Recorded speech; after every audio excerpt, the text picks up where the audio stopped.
Reafirmo una vez más el compromiso total y absoluto del Gobierno de España con todos los ciudadanos y ciudadanas afectados por los efectos de la DANA. Ha sido siempre nuestro compromiso y nuestra hoja de ruta en todo este tiempo: socorrer, ayudar, reconstruir y relanzar. El Gobierno de España ha estado, está y estará del lado de los afectados.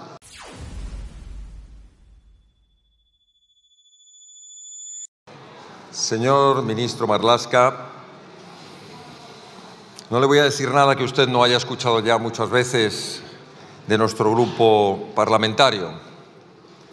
Supongo que también lo habrá escuchado cuando va a los actos institucionales de la Policía y la Guardia Civil, esos a los que usted cada vez se tiene que poner más lejos para que el ruido de los abucheos del público no le recuerde que es usted el peor ministro desde que se aprobó la Constitución. Es usted, señor ministro, y en esta comparecencia sobre los asuntos por los que comparece, que sin lugar a dudas podríamos calificar máximo exponente de su gobierno en dos cuestiones: en el desprestigio de las instituciones y en el abandono de los españoles. No hace falta volver a insistir que nada desprestigia más las instituciones que indultar a los corruptos, aprobar leyes de amnistía para conseguir los votos que les faltan en las investiduras, llegar a acuerdos con los herederos de la banda terrorista ETA y llevar a cabo todo tipo de corrupciones de los cercanos y allegados a su gobierno, cuando no del propio gobierno. Y tampoco hace falta insistir demasiado para recordar que no hay nada peor que haber abandonado a los españoles en el peor momento, cuando sufrimos esa terrible pandemia. Haberlo hecho aplicando mecanismos que fueron declarados inconstitucionales, como los 2 estados de alarma que firmó su gobierno, porque vulneraban nada menos que derechos constitucionales fundamentales de los españoles. No hay nada peor que abandonar a los españoles ante la terrible crisis energética que supuso para muchas familias situaciones verdaderamente alarmantes. O abandonar con sus leyes fanáticas al sector primario, que está llevando a la ruina al campo y a la pesca españoles. O, por ejemplo, no hay nada que abandone más a los españoles que el haber dejado desprotegidas nuestras fronteras, la inseguridad en nuestras calles como consecuencia de esa absurda política de fronteras abiertas y esa entrada masiva, desordenada e ilegal de inmigrantes menas.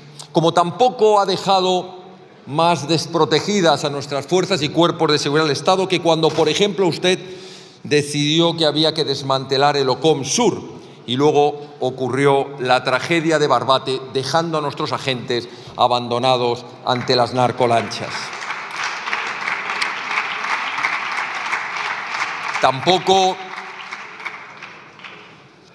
Tampoco es un buen ejemplo las permanentes cesiones que ustedes hacen al gobierno de Marruecos, al que usted ha citado precisamente en esta mañana.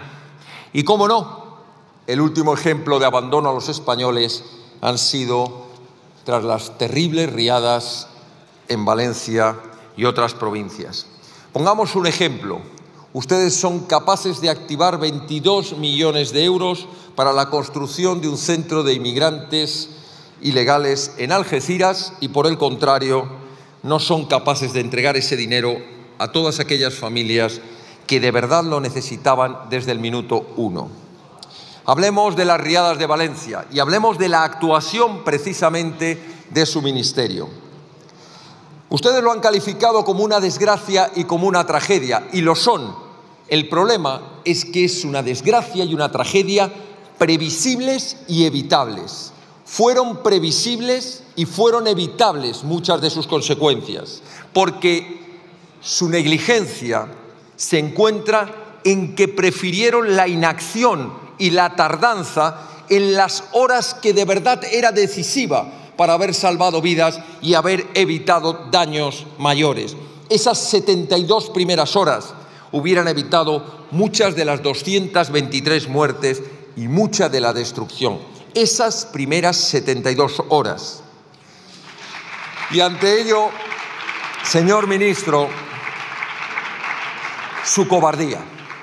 La cobardía de su gobierno, que ya le recordé desde esta misma tribuna a la ministra de Defensa. Cobardía, porque no se puede calificar de otra manera el no haber querido aplicar la Ley de Seguridad Nacional, el artículo 23, como le demandamos desde nuestro grupo parlamentario, declarando interés para la seguridad nacional, tomando el mando único por parte del Gobierno, evitando esos conflictos competenciales de los que ha dado usted en esta mañana muestras bastante claras, con el "y tú más", con el recíproco de que si la culpa la tiene el gobierno autonómico, porque es del PP, porque si llega a ser del PSOE, culpa ninguna, o el PP diciendo que la culpa la tienen ustedes. Se hubieran evitado conflictos competenciales y se habrían podido movilizar todos, absolutamente todos los recursos del Estado, sin pedirle a nadie su opinión, sin pedirle a nadie su autorización, con la autorización que le daba la Ley de Seguridad Nacional, que ustedes no quisieron aplicar. Usted y su gobierno tardaron 5 días, que se dice pronto, 5 días en declarar zona afectada gravemente por una emergencia de protección civil. 5 días en darse cuenta la magnitud de la tragedia. Y esa ley de protección civil a la que usted se agarra como un clavo ardiendo para echarle las culpas a un gobierno autonómico y no asumir sus propias culpas, le dejaba muy claro que siempre que excediese de la capacidad de reacción de una comunidad autónoma por la magnitud de la tragedia, el gobierno podía tomar el control. Pero no se escude en que no se lo pidieron. Haber aplicado, insisto, la Ley de Seguridad Nacional y no tendrían que haberle pedido nada. Otra vez más, los intereses partidistas, otra vez más, la falta de competencias, otra vez más, el "y tú más" del que estamos hartos los españoles. Y, cómo no, las consecuencias de la descoordinación, las consecuencias de la desviación de responsabilidades, la tardanza y la falta de liderazgo en resolver una situación de emergencia.